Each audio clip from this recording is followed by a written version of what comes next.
বড় বৌদি, হ্যাঁ বলো। ও আজকে তো কাঁচা, হ্যাঁ কাঁচা আছে, ওই যে জামা কাপড় আর এই যে গামলা।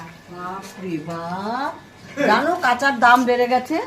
এক গামলা এখন 120 টাকা। কি বলো 130 হ্যাঁ, টাকা? আর 60 টাকা গামলা নেই, আমি মাপবো, তুমি দেখো। এক গামলা 120 টাকা যদি হয় আমি আজকে কাচবো। এমনি মাপ হয় নাকি? হ্যাঁ, এমনিই মাপ হয়। ভিজায়া মাপতে হয়। হ্যাঁ, আমি ভিজানোর শুকনো পরে? শুকনো, এই যে এটা 120 টাকা, আর ওটা তো ওই বাদ বাকি 40 টাকা। তা আমার 60 টাকা, 160 টাকা হলে আমি আজকে কাচবো। কারণ আমি যা দেই সেটাই দেবো, 60 টাকাই দেবো। এক গামলাই হইতে হবে, 100 টাকা কোথায় এই এখন যে দাম? এক গামলা 120 টাকা। এক আর গামলা বাদ হয় না, বাকি যেগুলো আছে, আমি ভিজিয়ে দেবো তোমাকে। ভিজে